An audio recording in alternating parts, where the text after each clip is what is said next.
दोस्तों, इंटरनेट का एक ऐसा हिस्सा है जिसे हम सामान्य सर्च इंजन से एक्सेस नहीं कर सकते।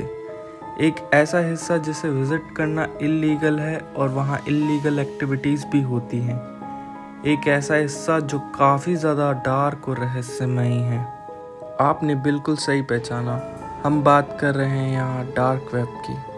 नमस्ते दोस्तों, मैं हूँ आपका होस्ट ऋषि और आज हम डार्क वेब के बारे में बात करेंगे। दोस्तों, आपने कभी सोचा है कि आखिर क्यों है डार्क वेब इतना रहस्यमयी? क्या होता है ये डार्क वेब? डार्क वेब को क्यों बदनाम माना जाता है? दोस्तों, वीडियो को पूरा देखें ताकि हम आपके लिए और भी वीडियो ला सकें। और अगर आपने अब तक चैनल को सब्सक्राइब नहीं किया तो पहले इसे सब्सक्राइब कर दें। ठीक है, तो चलिए आगे बढ़ते हैं। सबसे पहले हम ये समझते हैं कि आखिरकार ये डार्क वेब क्या है। आप डार्क वेब को ऐसे भी समझ सकते हैं कि अगर इंटरनेट एक आइसबर्ग है तो इसका सरफेस वो हिस्सा है जो हम नॉर्मली यूज़ करते हैं। जैसे हम गूगल करते हैं, यूट्यूब करते हैं और हम नॉर्मली इंटरनेट यूज़ करते हैं।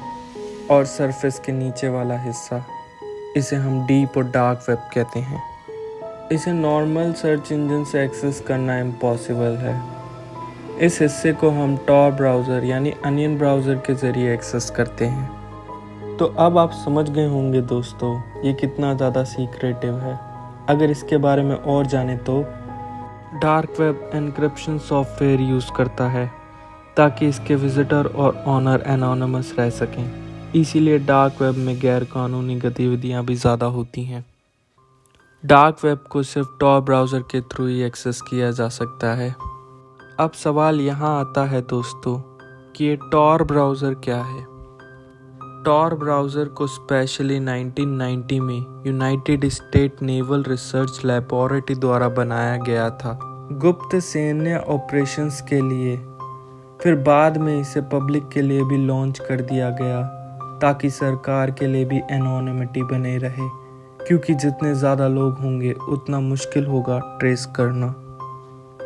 तो 2006 में टॉर ब्राउज़र को फिर पब्लिक के लिए एक्सेसिबल कर दिया। टॉर ब्राउज़र ऐसा क्या करता है जिससे प्राइवेसी सेफ रहती है? चलिए जानते हैं।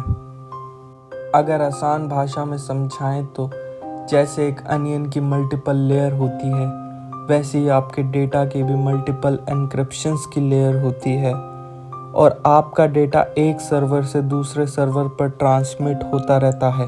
और जैसे जैसे डेटा ट्रांसमिट होता रहता है वैसे वैसे उसकी एन्क्रिप्शंस की लेयर भी डिक्रिप्ट होती रहती हैं।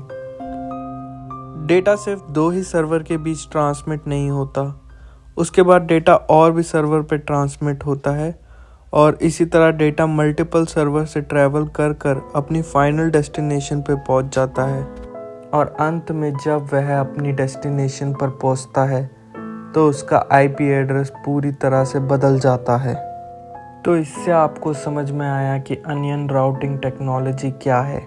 अब समझते हैं कि क्या होता है डार्क वेब पे और क्यों बदनाम है डार्क वेब। एनोनिमस होने की वजह से डार्क वेब पर काफ़ी ज़्यादा गैर कानूनी गतिविधियाँ होती हैं, जैसे कि आप यहाँ पर drugs, weapon, child pornography, fake passports, fake stolen identity, hitman, hackers, सब कुछ आसानी से खरीद सकते हैं। और यह सब खरीदने के लिए आपको पेमेंट बिटकॉइन से करनी होती है। बिटकॉइन से पेमेंट करने के यह फ़ायदा होता है कि आपकी प्राइवेसी लीक नहीं होती। अदरवाइज़ डार्क वेब बिल्कुल भी सुरक्षित नहीं है, क्योंकि यहाँ पर बहुत ज़्यादा हैकर्स एक्टिव रहते हैं। डार्क वेब पर ऐसी भी गतिविधियाँ होती हैं जो आपने कभी सपने में भी नहीं सोची होगी। यहाँ पर दिमाग को डिस्टर्ब करने वाली गतिविधियाँ भी होती हैं, जैसे कि यहाँ के खतरनाक रेड रूम्स, जिसके बारे में काफ़ी ज़्यादा क्रीपी और डिस्टर्बिंग बातें बताई जाती हैं। कहा जाता है कि वहाँ के रेड रूम्स में लाइव स्ट्रीम चलती है जहाँ पर इंसानों को टॉर्चर किया जाता है। वहाँ का माहौल बहुत ज़्यादा डरावना होता है दोस्तों।